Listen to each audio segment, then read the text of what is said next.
L'aube s'est levée sur le désert égyptien près d'El Alamein le 23 octobre 1942. À l'intérieur des coques exigus de leurs chars Carro Armato M13/40, les équipages de la division blindée Harriet vérifiaient leurs munitions une dernière fois. 104 obus de 47 mm par char. 4 mitrailleuses Breda chargées et prêtes. Derrière eux, le bruit des moteurs diesel grondant alors que 278 chars moyens italiens se préparaient pour ce qui allait devenir la plus grande bataille blindée de l'histoire nord-africaine. Ces tankistes italiens n'avaient aucune idée que dans quelques heures ils allaient être témoins de quelque chose qui allait briser toutes les hypothèses qu'ils avaient sur leur équipement et leur chance. Les Américains étaient arrivés avec un char qui allait rendre le M13/40, la fierté de l'Italie et son véhicule blindé le plus produit, complètement obsolète.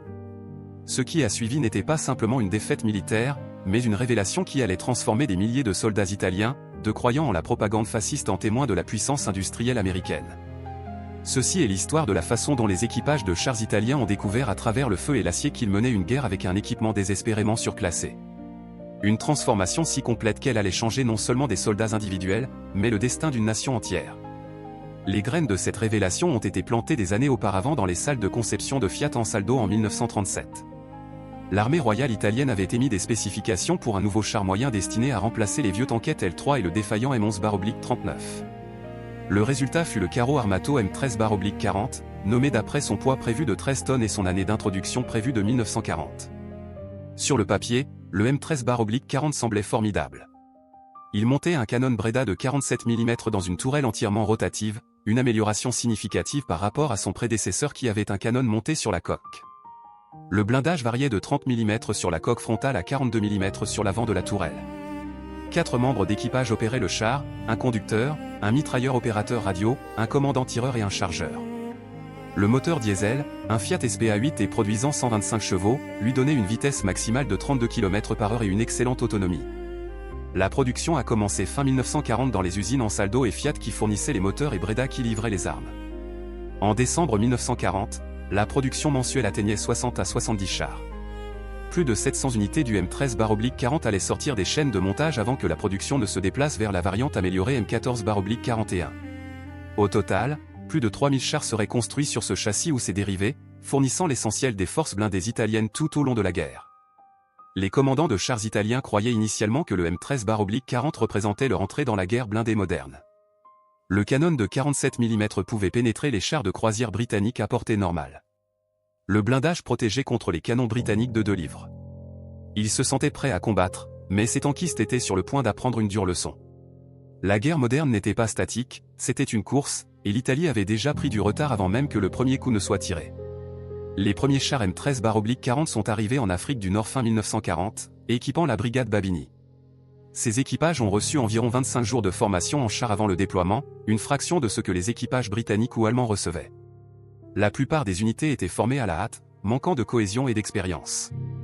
Beaucoup de chars manquaient initialement de radio, forçant les commandants à communiquer par des signaux de la main ou en descendant, un désavantage tactique critique.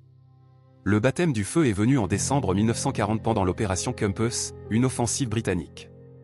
À la bataille de Bardia du 3 au 5 janvier 1941, les forces australiennes ont attaqué les positions italiennes défendues par des chars M13/40.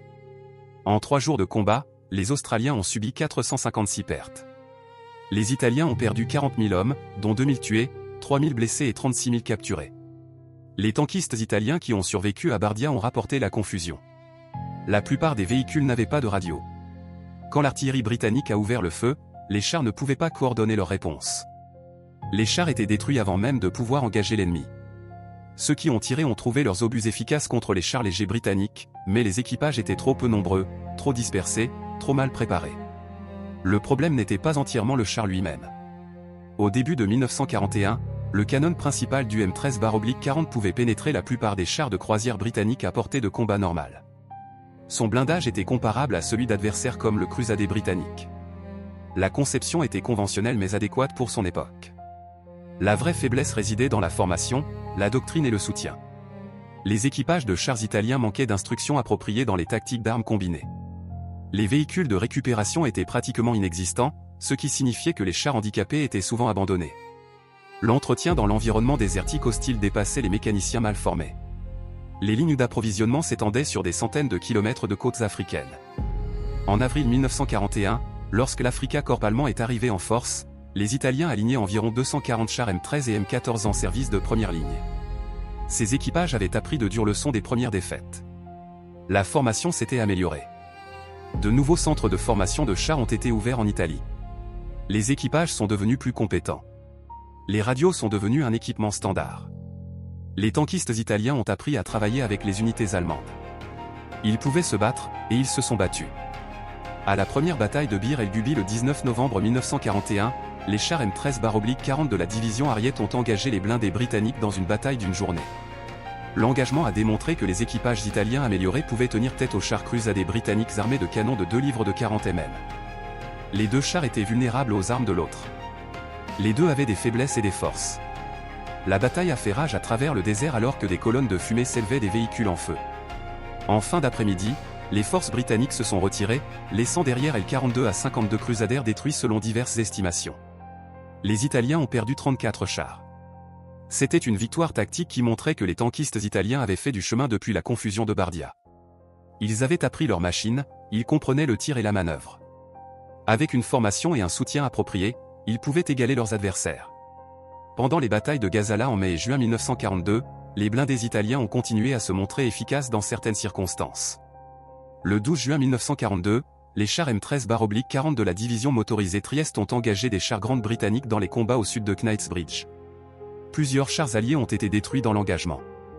Les équipages italiens ont utilisé la vitesse et le positionnement à leur avantage. Ils ont fermé la distance et tiré sur les chenilles et les flancs. C'était un travail désespéré, mais cela a prouvé que les tankistes italiens pouvaient se battre. Pourtant, même alors que les équipages italiens devenaient plus habiles, l'écart technologique s'élargissait.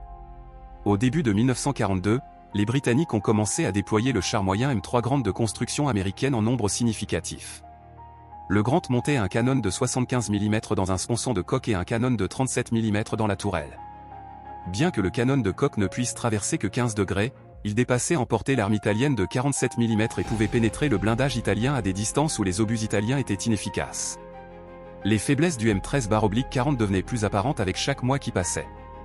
La construction rivetée signifiait que lorsque des obus frappaient le blindage, même sans pénétrer, les rivets pouvaient devenir des projectiles mortels à l'intérieur du compartiment de l'équipage. Les plaques de coque boulonnées avaient tendance à se fissurer sous la contrainte. La tourelle à 2 hommes forçait le commandant à agir à la fois comme tireur et chef tactique, ralentissant les temps de réaction. Le moteur, bien que fiable, était sous-alimenté pour le poids du char, surtout lorsque les équipages ajoutaient des sacs de sable ou des maillons de chenilles de rechange pour une protection supplémentaire. Les équipages de chars reconnaissaient ces problèmes. Beaucoup ont tenté d'améliorer la protection de leur véhicule en empilant des sacs de sable sur la plaque glacis ou en soudant des maillons de chenilles supplémentaires aux zones vulnérables. Mais ces modifications rendaient les chars déjà lents encore plus lents et augmentaient les pannes des moteurs et transmissions surtaxées. Les commandants italiens décourageaient la pratique, mais les équipages désespérés continuaient quand même. L'armée italienne reconnaissait le problème de puissance de feu. À partir de 1942, chaque bataillon de chars comprenait au moins une compagnie équipée de canons automoteurs se movant de 75-18e. Ces véhicules sans tourelle montaient un obusier de 75 mm sur le châssis M13-40 et pouvaient tirer des obus anti-chars à charge creuse capables de pénétrer le blindage allié. Ils fournissaient un soutien de feu crucial qui aidait à compenser les faiblesses des chars moyens. Mais les semovantes n'étaient pas des chars. Ils ne pouvaient pas s'engager dans un combat de chars mobiles comme les M13-40 et ils n'y en avaient jamais assez. Puis 20 octobre 1942 et la deuxième bataille d'El Alamein. Le lieutenant-général Bernard Montgomery de la 8e armée britannique avait passé des mois à se préparer pour une offensive massive. 3 divisions blindées, dont les célèbres Desert Ra, se préparaient à percer les lignes de l'Axe. Les Britanniques ont assemblé 1000 chars pour la bataille, y compris de nouveaux chars Crusader Mark III avec de puissants canons de 6 livres et des chars d'infanterie Churchill avec un blindage lourd. Et ils ont apporté quelque chose d'autre, quelque chose dont les tankistes italiens avaient entendu des rumeurs mais qu'ils n'avaient jamais vu. Des chars moyens américains M4 Sherman, 250 Sherman étaient opérationnels au début de l'offensive, équipant plusieurs brigades blindées britanniques. C'était le début au combat du Sherman en Afrique du Nord. Le maréchal Erwin Rommel de la Panzerarmee Afrika, qui comprenait des forces allemandes et italiennes, a déployé environ 540 chars pour défendre. Parmi ceux-ci, 278 étaient des variantes italiennes M13-40 et M14-41. 20 autres étaient des chars légers italiens L6-40. Les blindés italiens formaient plus de la moitié de la force de chars de l'Axe. Les équipages de chars italiens ont pris position dans le secteur sud de la ligne d'El Alamein. Autour d'eux, d'autres chars italiens se sont enterrés derrière les vastes champs de mines que Rommel avait posés. 450 000 mines entrelacées de fils de fer barbelés et couvertes par des canons anti-chars formaient les jardins du diable qui étaient censés ralentir l'avance britannique. Dans la nuit du 23 octobre, l'artillerie alliée a ouvert le feu. 900 canons ont lancé des obus à travers le désert dans un bombardement qui a secoué la terre. Le barrage a duré des heures, une tempête d'explosifs et d'éclats d'obus conçus pour détruire, démoraliser et semer la confusion. Lorsque les canons se sont tus juste avant l'aube, l'assaut d'infanterie a commencé. Les troupes britanniques et du Commonwealth ont avancé à travers les champs de mines, les ingénieurs dégageant des chemins pour que les blindés suivent. Le deuxième jour, les chars sont arrivés. Les équipages italiens les ont vus à travers leur périscope de commandant alors que le soleil montait au-dessus de l'horizon, des formes au loin, se déplaçant dans la poussière et la fumée, trop nombreuses pour être comptées. Les commandants appelaient les portées et les cibles comme ils l'avaient pratiqué d'innombrables fois. Les canons principaux pivotaient, suivant les blindés qui approchaient. Puis ils ont eu leur premier regard clair sur un Sherman. Il était plus grand que prévu, plus haut. La coque semblait s'incliner à des angles qui dévieraient les obus. Même à plus d'1 kilomètre, les équipages pouvaient voir le long canon du canon de 75 mm, beaucoup plus grand que leur propre arme. Le Sherman se déplaçait avec ce qui semblait une confiance désinvolte, pas la ruée désespérée de chars sous le feu, mais l'avance mesurée d'un prédateur qui savait que sa proie était surclassée. Le char moyen M4 Sherman représentait tout ce que le M13/40 n'était pas. Là où le char italien pesait 14 tonnes, le Sherman pesait 31 tonnes. Le char italien avait 30 à 42 mm de blindage. Le Sherman avait 51 à 64 mm de blindage de coque frontale, fortement incliné pour une meilleure déviation, et 76 mm sur l'avant de la tourelle. Le canon principal italien pouvait pénétrer 88 mm de blindage à 100 mètres en utilisant des données de test de la guerre civile espagnole, bien que cela diminue significativement contre le blindage incliné. Contre le blindage frontal incliné du Sherman, les obus italiens avaient peu de chances de pénétration sauf à bout portant. Les équipages ne pouvaient espérer pénétrer un Sherman que par les flancs ou l'arrière, ou en frappant les chenilles et la suspension. Le canon M3 de 75 mm du Sherman, en revanche, pouvait pénétrer 88 mm de blindage vertical à 100 mètres et 73 mm à 1000 mètres contre le blindage mince, non incliné et riveté du M13/40. Ces obus étaient dévastateurs. Le Sherman pouvait détruire un char moyen italien de face à n'importe quelle portée de combat. Pire encore, le Sherman était plus rapide, plus fiable et plus facile à entretenir. Son moteur radial continental produisait 400 chevaux, plus de 3 fois la puissance du char italien, lui donnant une accélération supérieure et des performances tout-terrain. L'équipage de 5 hommes était correctement distribué avec un commandant dédié libéré des tâches de tir. Les systèmes de communication étaient excellents. La suspension gérait mieux le terrain accidenté. Le stockage des munitions était mieux protégé. Dans toutes les catégories mesurables sauf peut-être la consommation de carburant, le Sherman était supérieur. Les premiers engagements avec les chars Sherman n'ont duré que quelques minutes pour la plupart des équipages italiens. Les chars en position de coque cachée, espérant tendre une embuscade aux blindés alliés lors de leur avancée, ont découvert que les Sherman ne se laisseraient pas faire. Les équipages américains et britanniques se sont arrêtés à 1500 mètres, bien en dehors de la portée effective des canons italiens, et ont commencé à tirer.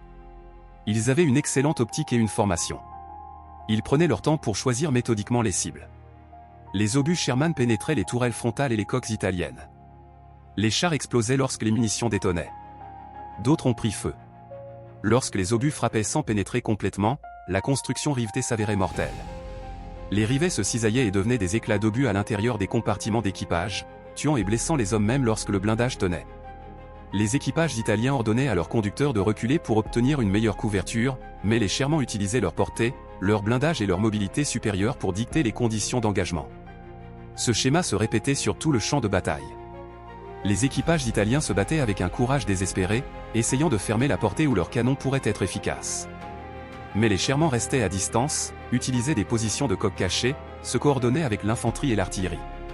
Lorsque les chars italiens parvenaient à se rapprocher, souvent grâce à une utilisation habile du terrain ou à des manœuvres nocturnes, ils découvraient un autre problème. Même les coups réussis sur le blindage frontal du Sherman échouaient souvent à pénétrer. Le blindage incliné et les plaques durcies en surface déviaient les obus qui auraient détruit un M13/40. Les tankistes italiens étaient réduits à viser les chenilles, essayant d'immobiliser leurs adversaires, espérant que les canons anti-chars d'infanterie ou les chars allemands pourraient finir ce qu'ils avaient commencé. Chaque engagement devenait une question de survie, pas de combat. Les équipages apprenaient à fuir, à se cacher, à prier qu'ils ne feraient pas face aux Sherman directement. La deuxième bataille d'El Alamein a fait rage pendant 13 jours du 23 octobre au 11 novembre. Les forces de Montgomery ont percé les lignes de l'Axe dans le nord, forçant une retraite générale. Les divisions blindées Harriet et Littorio ont mené des actions d'arrière-garde désespérées, se sacrifiant pour couvrir le retrait des forces allemandes. Char après char a été laissé en feu dans le désert alors que les blindés italiens mouraient pour gagner du temps. Le 11 novembre, lorsque la bataille s'est terminée, les forces de l'Axe avaient été décisivement défaites. La 8e armée a perdu environ 500 chars pendant la bataille, mais la plupart étaient réparables. L'Axe a perdu pratiquement toute sa force blindée. Sur les 278 chars moyens italiens qui ont commencé la bataille, moins de 30 ont échappé au champ de bataille. Beaucoup ont simplement été abandonnés lorsqu'ils sont tombés en panne pendant la retraite, laissés comme ferraille dans le désert. La retraite d'Égypte a marqué le début de la fin pour les blindés italiens en Afrique du Nord. Alors que les lignes de front se déplaçaient vers l'ouest, les tankistes italiens faisaient face non seulement aux Sherman, mais aussi à plus de grands britanniques, des Crusaders améliorés avec des canons de 6 livres et un nombre croissant de forces américaines équipées des derniers blindés. Au début de 1943, la situation était devenue désespérée. La division Centauro combattant en Tunisie a été pratiquement détruite.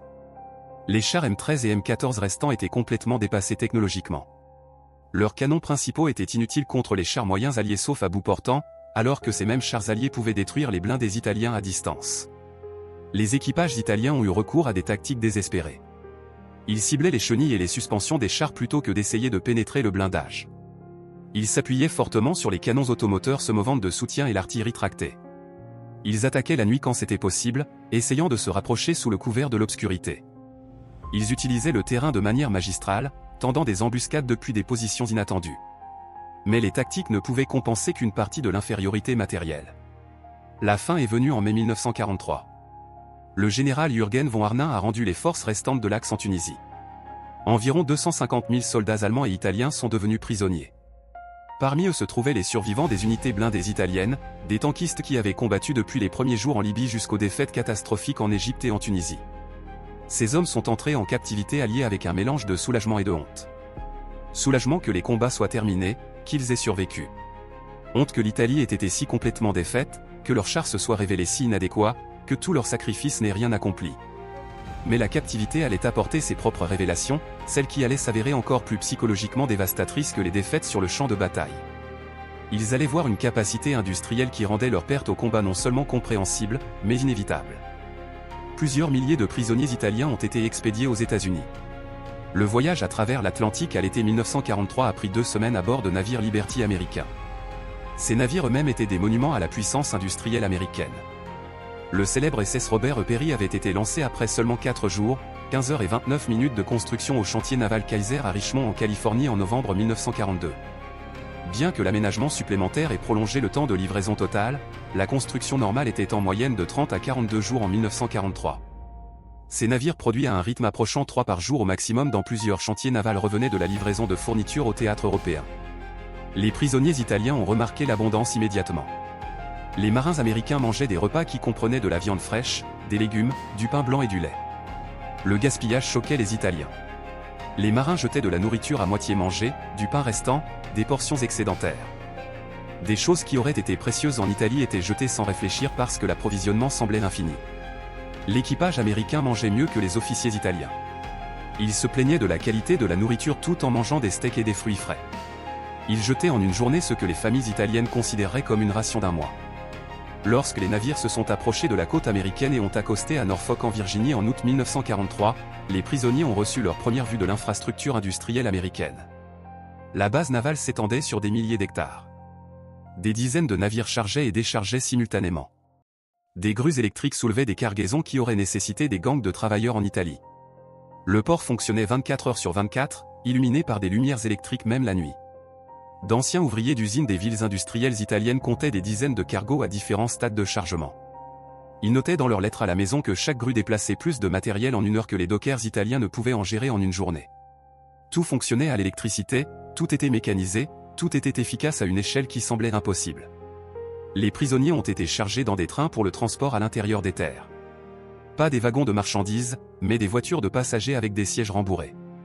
Le voyage de Norfolk au camp de prisonniers dans l'intérieur américain prendrait plusieurs jours, passant par la Virginie, les Carolines, le Tennessee et dans le Texas et l'Oklahoma. En chemin, les prisonniers italiens pressaient leur visage contre les fenêtres, témoignant d'une Amérique qui contredisait tout ce que la propagande fasciste leur avait dit. Chaque petite ville brillait de lumières électriques. Les magasins avaient des vitrines illuminées affichant des marchandises. Les maisons avaient des lumières dans plusieurs pièces. Les usines fonctionnaient en équipe de nuit, leur parking plein d'automobiles d'ouvriers. Des automobiles, des centaines d'entre elles, des milliers d'entre elles. En Italie, la possession d'une voiture privée était un privilège des riches. Ici, les ouvriers ordinaires conduisaient à leurs emplois. Les officiers italiens qui avaient voyagé à travers l'Allemagne notaient dans les lettres qui passaient les censeurs alliés qu'ils avaient voyagé à travers des dizaines de villes et villages américains, tout le monde avait plus d'éclairage électrique que Rome. Ils passaient devant des usines plus grandes que toutes à Milan ou Turin. À minuit, ils voyaient des parkings pleins de voitures appartenant aux travailleurs de l'équipe de nuit. Les travailleurs de nuit possédaient des voitures. En Amérique, les ouvriers possédaient des voitures. Les trains passaient près d'installations industrielles qui démontraient la capacité de fabrication américaine. Près de Louisville, les prisonniers apercevaient le complexe de caoutchouc synthétique de Robertown. Plusieurs usines massives, employant chacune des milliers de personnes, faisaient partie d'un programme national qui produisait plus de 800 000 tonnes de caoutchouc synthétique par an en 1945. Les installations de Louisville à elles seules contribuaient près de 200 000 tonnes à la production maximale. L'Italie et l'Allemagne combinées ne pouvaient égaler la production américaine totale. Près de Détroit, les trains ralentissaient en passant devant l'usine de bombardiers Willow Run de Ford. Cette seule usine construite en seulement 9 mois produisait un bombardier BE-24 Liberator toutes les 63 minutes à la production maximale en 1944. À son apogée, 42 000 travailleurs assemblaient des bombardiers à partir de plus d'1,5 million de pièces fabriquées par 1500 sous-traitants. L'usine était visible à des kilomètres, une structure si grande qu'elle semblait impossible. Les prisonniers italiens qui avaient servi dans la Regia Aeronautica reconnaissaient ce qu'ils voyaient. Cette seule usine produisait plus d'avions en un mois que toute l'Italie en produisait en un an. Ils avaient volé en mission au-dessus des positions britanniques et s'étaient demandé d'où venaient tous les avions. Maintenant ils savaient, et les avions britanniques n'étaient rien comparés à la production américaine. Les camps de prisonniers eux-mêmes fournissaient le niveau suivant de révélation. Le camp Aerofort au Texas, l'une des plusieurs installations hébergeant des prisonniers italiens, abritait environ 5000 hommes dans des baraquements en bois avec lumières électriques, toilettes à chasse d'eau, douches chaudes et chauffage à vapeur. L'hôpital du camp avait des machines à rayons X, du matériel chirurgical et des fournitures pharmaceutiques supérieures à la plupart des hôpitaux civils en Italie. La ration alimentaire quotidienne comprenait du lait frais, des œufs, de la viande, des légumes et du pain blanc en quantité que les civils italiens n'avaient pas vu depuis avant la guerre. Les prisonniers affectés au service de cuisine découvraient des réfrigérateurs walk-in, des mélangeurs électriques et des cuisinières à gaz qui pouvaient préparer des repas pour des milliers de personnes. L'excédent de nourriture de 10% préparé pour s'assurer que tout le monde recevait des rations complètes était jeté quotidiennement, du pain frais, des légumes parfaitement bons, de la viande excédentaire, tout jeté parce que les règlements américains exigeaient l'abondance. D'anciens chefs italiens affectés aux cuisines du camp écrivaient avec angoisse à leurs familles qu'ils jetaient plus de nourriture chaque jour que leurs villages entiers n'en avaient vu en des mois. Pas de la nourriture avariée, du pain frais, de bons légumes, de la viande sans défaut.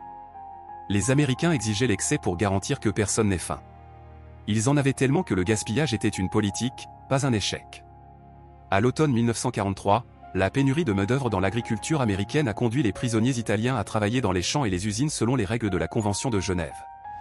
Ils ne pouvaient pas travailler directement sur la production de guerre, mais ils pouvaient travailler dans des industries qui libéraient des travailleurs américains pour le service militaire. Cela signifiait que les tankistes italiens, des hommes qui avaient combattu les forces américaines dans le désert, étaient maintenant témoins de la capacité productive américaine de première main. Dans les fermes du Nebraska, les prisonniers italiens travaillaient dans des champs de blé qui s'étendaient jusqu'à l'horizon. Une seule moissonneuse-batteuse faisait le travail de 100 hommes utilisant des méthodes traditionnelles. Les rendements atteignaient 60 boisseaux par acre, le double de ce que les fermes italiennes réalisaient sur leurs meilleures terres. Les agriculteurs parlaient avec désinvolture de production qui aurait été un fantasme en Italie. Dans les installations de traitement du coton au Texas, d'anciens tankistes regardaient des égreneuses électriques traiter plus de coton en une heure que leur région d'origine entière ne pouvait en gérer en un mois en utilisant le travail traditionnel. Les installations faisaient partie de programmes d'électrification rurale qui se développaient rapidement à travers l'Amérique, transformant la productivité agricole. Les prisonniers notaient que les agriculteurs qui possédaient ces installations n'étaient pas de l'aristocratie, pas une élite riche, juste des agriculteurs. Pourtant ils avaient l'électricité, l'eau courante, des camions, des voitures et des tracteurs. Dans une usine Campbell Soup dans le New Jersey, les prisonniers italiens regardaient des chaînes de production automatisées traiter plus de tomates en une seule journée que la plupart des installations de mise en conserve italiennes n'en traitaient en un mois. Une femme âgée surveillait des commandes qui géraient ce qui aurait nécessité 50 travailleurs en Italie. Elle faisait cela tout en écoutant une radio et en buvant du café pendant sa pause.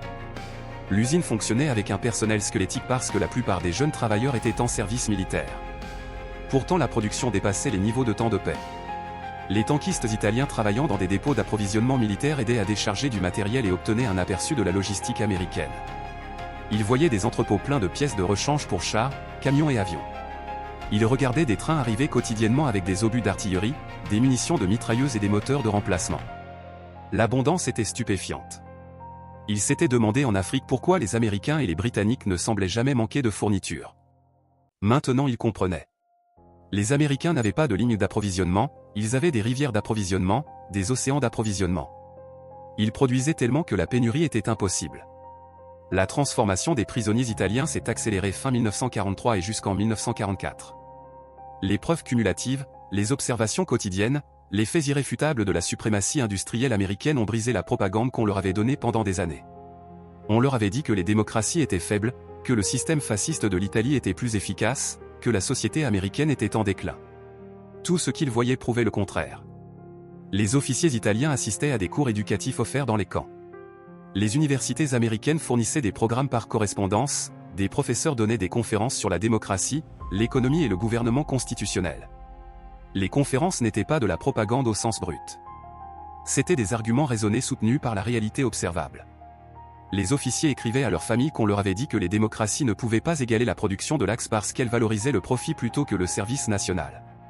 Pourtant les usines américaines gérées par des entreprises privées produisaient plus de chars que toutes les nations de l'Axe combinées. On leur avait dit que l'exploitation des travailleurs était nécessaire pour la force militaire. Pourtant les travailleurs américains payés de bons salaires et autorisés à s'organiser en syndicats construisaient de meilleures armes plus rapidement que les travailleurs italiens sous contrôle strict. Chaque hypothèse qu'on leur avait enseignée avait été prouvée fausse par ce qu'ils voyaient de leurs propres yeux. La bataille de Normandie en juin 1944 a apporté la nouvelle que 6 000 navires alliés, 11 000 avions et 150 000 hommes dans la première vague avaient débarqué en France. Les prisonniers italiens dans les camps à travers l'Amérique regardaient des actualités de l'invasion en quelques jours. Ils voyaient les flots incessants de navires, les ports artificiels, le système d'approvisionnement qui livrait 15 000 tonnes de matériel quotidiennement à travers des plages ouvertes. Les officiers regardant les actualités se tournaient vers leurs camarades prisonniers et admettaient ce qui était devenu évident. L'Italie avait défié cette puissance industrielle avec des camions Fiat et des chars M13 qui tombaient en panne dans le désert. Ils avaient été fous, ils avaient été criminellement, stupidement fous de penser qu'ils pouvaient gagner. Tout au long de leur captivité, les prisonniers italiens ont vécu quelque chose d'inattendu, l'humanité américaine. Malgré la propagande dépeignant les Américains comme impitoyables et vindicatifs, les prisonniers ont découvert un peuple qui séparait les soldats italiens du régime fasciste. Les gardes américains expliquaient qu'ils combattaient Mussolini et Hitler, pas les peuples italiens ou allemands. Lorsque les prisonniers recevaient des messages de la Croix-Rouge concernant des décès de familles dans des raids de bombardement alliés, les commandants de camps américains livraient personnellement les nouvelles et offraient leurs condoléances. Lorsque les familles de prisonniers tombaient malades en Italie, des groupes religieux américains aidaient à envoyer des médicaments par des canaux neutres. Ces petits actes de gentillesse, répétés des milliers de fois à travers des dizaines de camps, remettaient en question la compréhension qu'avaient les prisonniers de leurs ennemis. Le traitement médical affectait particulièrement les tankistes italiens qui avaient été blessés avant la capture. Les blessures de chars étaient souvent graves, brûlures et blessures par éclat d'obus et traumatismes d'écrasement. Les hôpitaux militaires américains fournissaient des soins qui dépassaient ce que les installations allemandes ou italiennes offraient. La pénicilline, le médicament miracle, était utilisé librement, même sur les prisonniers. Les officiers médicaux italiens qui travaillaient dans les hôpitaux de camp ont témoigné plus tard qu'ils utilisaient une médecine avancée sans hésitation sur les prisonniers ennemis.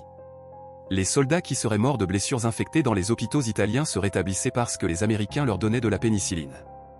Après l'armistice de l'Italie avec les Alliés le 8 septembre 1943, environ 90% des prisonniers italiens, environ 45 000 hommes, ont accepté de coopérer avec l'effort de guerre allié. Ces hommes ont été organisés en unités de service italiennes, ont reçu de meilleurs quartiers, des uniformes américains avec insignes italiens, des libertés accrues et des opportunités d'interagir avec les communautés italo-américaines. Ils travaillaient dans les ports, les dépôts d'approvisionnement et les rôles de soutien, libérant des soldats américains pour le combat. Les 10% restants qui maintenaient l'allégeance fasciste ont été séparés dans des installations comme le camp Hereford où ils recevaient un traitement standard de prisonniers de guerre selon les règles de la Convention de Genève. Alors que la guerre en Europe se terminait en mai 1945, les prisonniers italiens faisaient face au rapatriement avec des émotions mêlées. Beaucoup avaient été en Amérique pendant 2 ans. Ils avaient mieux mangé comme prisonniers que comme soldats. Ils avaient été traités avec dignité par des ennemis qui les avaient vaincus. Ils avaient été témoins d'une société qui fonctionnait, qui produisait l'abondance, qui prouvait que la démocratie pouvait fonctionner. Les derniers mois de captivité ont été consacrés à la préparation du retour. Les autorités américaines fournissaient une formation professionnelle, une éducation agricole et une instruction politique sur la gouvernance démocratique. Les prisonniers apprenaient les systèmes économiques, les droits constitutionnels et la participation civique. Ils étaient préparés non pas à revenir comme des soldats vaincus, mais comme des citoyens potentiels d'une nouvelle Italie démocratique. Entre 1945 et 1947, des dizaines de milliers de prisonniers italiens sont retournés en Italie. Le pays qu'ils ont trouvé était détruit, des villes bombardées, des infrastructures ruinées, une économie effondrée. Le gouvernement fasciste qui les avait envoyés à la guerre était parti, remplacé par des institutions démocratiques fragiles. Mais ces prisonniers de retour apportaient quelque chose de précieux, la connaissance de comment une société industrielle démocratique fonctionnait. Ils avaient vu l'efficacité sans tyrannie. Ils avaient été témoins de la prospérité sans conquête. Ils avaient appris que la force venait de la liberté, pas du contrôle. Le miracle économique italien des années 1950 et 1960 a été construit en partie sur les connaissances acquises dans les camps de prisonniers américains et sur l'aide du plan Marshall américain. Les anciens prisonniers ont apporté des méthodes américaines à l'industrie italienne. Ils ont mis en œuvre des techniques agricoles apprises dans les fermes américaines. Ils ont soutenu les institutions démocratiques parce qu'ils avaient vu la démocratie fonctionner. Les historiens qui ont étudié l'expérience des prisonniers de guerre italiens en Amérique notent plusieurs statistiques remarquables. Parmi les dizaines de milliers de prisonniers italiens détenus aux États-Unis, moins de 1% ont tenté de s'échapper. Des enquêtes d'après-guerre ont montré que 95% évaluaient leur traitement comme bon ou excellent. Des milliers ont maintenu une correspondance avec des familles américaines pendant des décennies après la guerre. Beaucoup ont immigré en Amérique dans les années 1950 et 1960. Les spécifications techniques racontent une partie de l'histoire. Le M13/40 pesait 14 tonnes avec 30 à 42 mm de blindage et un canon de 47 mm. Le Sherman pesait 31 tonnes avec 51 à 64 mm de blindage de coque frontale fortement inclinée et 76 mm sur l'avant de la tourelle. Le moteur du Sherman produisait 400 chevaux contre 125 pour le M13. Les deux canons pouvaient pénétrer environ 73 à 88 mm de blindage vertical à 1000 mètres, mais le blindage incliné du Sherman le rendait effectivement beaucoup plus épais. Mais l'histoire plus profonde concerne les systèmes, pas seulement les machines. L'Italie a produit environ 3000 chars sur le châssis M13/40 et ses variantes pendant toute la guerre. L'Amérique a produit plus de 49 000 chars Sherman entre 1942 et 1946. L'industrie américaine construisait des chars plus vite qu'ils ne pouvaient être détruits. L'industrie italienne ne pouvait pas remplacer les pertes. Le M13/40 nécessitait des artisans qualifiés pour être construit. Les taux de production dépassaient rarement 70 chars par mois. Le Sherman a été conçu pour la production de masse dès le départ. À la production maximale, les usines américaines livraient plus de 2000 Sherman par mois. Une seule usine produisait plus de chars que la production annuelle totale de l'Italie. Cette capacité de production était reproduite dans toutes les catégories d'équipements militaires, avions, camions, artillerie, munitions, tous produits en quantité que l'Italie ne pouvait égaler. Les tankistes italiens qui ont combattu les Sherman à la main n'ont pas été vaincus par de meilleurs soldats ou des tactiques supérieures, bien que les deux aient joué des rôles. Ils ont été vaincus par un système économique qui pouvait soutenir une guerre totale à l'échelle mondiale. Les historiens qui ont étudié les blindés italiens pendant la Seconde Guerre mondiale ont conclu que le M13/40 n'était pas un char terrible selon les normes de 1940. Il était adéquat pour son époque. Le problème était qu'en 1942 il était obsolète et l'Italie manquait de capacité industrielle pour concevoir, produire et déployer un successeur en nombre significatif. Les tankistes italiens ont combattu courageusement avec un équipement de plus en plus obsolète contre des ennemis avec un matériel supérieur. Leur défaite était inévitable non pas à cause de la lâcheté ou de l'incompétence, mais à cause des mathématiques. L'histoire des tankistes italiens face aux chars Sherman est finalement une histoire sur la capacité industrielle déterminant les résultats militaires. Aucune quantité de courage ou de compétences tactiques ne pouvait surmonter un désavantage de 3 contre 1 en nombre combiné avec un écart technologique qui rendait chaque Sherman individuel supérieur à chaque M13/40 individuel de presque toutes les manières mesurables. Mais c'est aussi une histoire de transformation. Les prisonniers italiens qui ont été témoins de la puissance industrielle américaine n'ont pas seulement appris qu'ils avaient été surclassés, ils ont appris pourquoi. Ils ont vu un système économique et politique qui produisait l'abondance par la liberté plutôt que la rareté par le contrôle. Ils sont retournés en Italie en tant que défenseurs de la démocratie, aidant à construire une nation qui deviendrait l'un des alliés les plus proches de l'Amérique. Le sous-lieutenant Luigi Arbib Passucchi de la division Ariete a incarné le courage des tankistes italiens même face à des chances impossibles. Les 4 et 5 novembre 1942 à la deuxième bataille d'El Alamein, Passucchi commandait 11 chars M13/40 dans une contre-attaque finale contre la 8e brigade blindée britannique. Son action a permis à la division Ariete de se retirer. Bien que Passucchi lui-même ait été tué dans les combats, il a été décoré à titre posthume de la plus haute distinction militaire d'Italie, la Medaglia d'Oro al Valor Militare. Aujourd'hui, le 13e bataillon de chars de l'armée italienne porte son nom, M. Pasucchi, honorant son sacrifice. Le général Francesco Antonio Arena commandait la division Ariete pendant sa bataille finale à El Alamein le 4 novembre 1942. Alors que sa division était encerclée et détruite, Arena a envoyé un dernier message célèbre qui capturait à la fois la situation désespérée et la détermination des blindés italiens. Les chars ennemis ont percé au sud de la division Ariete, ainsi Ariete encerclée, située à 5 km au nord-ouest de Bir el Abédé, les chars Ariete se battent. La division a gagné sa médaille d'or de la valeur militaire pour sa conduite dans de multiples engagements à Tobrouk, Bir el Gobi, Gazala, Alam el Alfa et El Alamein. Les récits britanniques et néo-zélandais reconnaissaient l'efficacité des unités blindées italiennes lorsqu'elles étaient correctement équipées et dirigées. La division Ariete, malgré un équipement obsolète et des déficiences initiales de formation, s'est avérée capable d'une résistance déterminée.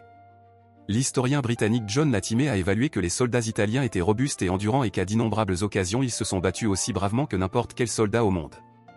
La division de parachutistes Folgore a envoyé 5000 hommes à El Alamein avec seulement 304 survivants se battant jusqu'à leur dernière munition. La transformation était complète. Les tankistes italiens étaient allés à la guerre croyant en la force fasciste.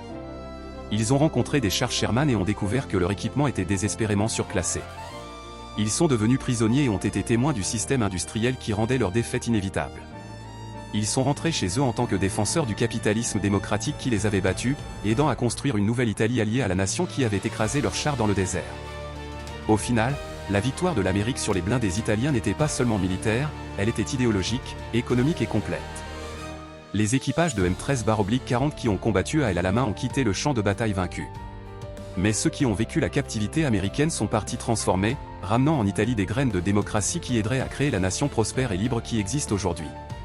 Le grondement des moteurs diesel dans le désert égyptien ce matin d'octobre 1942 marquait non seulement le début d'une bataille, mais le début d'une transformation. Les tankistes italiens sont montés dans leur char M13-40 en tant que soldats fascistes.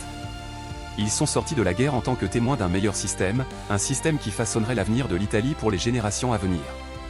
Ils avaient été stupéfaits par les chars Sherman sur le champ de bataille, mais finalement ils ont été convertis par ce que ces Sherman représentaient, la capacité productive écrasante de personnes libres travaillant sur des marchés libres, construisant une société libre. C'était la véritable arme qui a vaincu les blindés italiens, et c'était la leçon qui a reconstruit l'Italie après la chute du fascisme. L'histoire témoigne d'une vérité profonde. La technologie militaire reflète les systèmes économiques. Le char Sherman était supérieur au M13-40, non pas parce que les Américains étaient de meilleurs ingénieurs par nature, bien que la conception américaine fût excellente. Il était supérieur parce que la démocratie américaine créait des conditions où l'innovation prospérait, où la production de masse florissait, où l'abondance était possible. Les tankistes italiens ont appris cette leçon de la manière la plus dure imaginable, par la défaite, par la captivité, en étant témoins du succès du système de leur ennemi. Mais ils l'ont apprise complètement, et en l'apprenant ils ont aidé à transformer l'Italie d'une dictature fasciste en une république démocratique alliée à la nation même dont les chars avaient détruit les leurs dans le désert nord-africain. Le M13-40 siège maintenant dans les musées comme une relique d'un système défaillant. Le Sherman, bien que également retiré, est mémorisé comme un symbole de la puissance industrielle démocratique. Mais le véritable héritage n'est pas dans les chars eux-mêmes, il est dans les hommes qui ont combattu dedans, qui ont survécu, qui ont appris, qui ont changé et qui ont construit un meilleur avenir à partir des cendres de la défaite.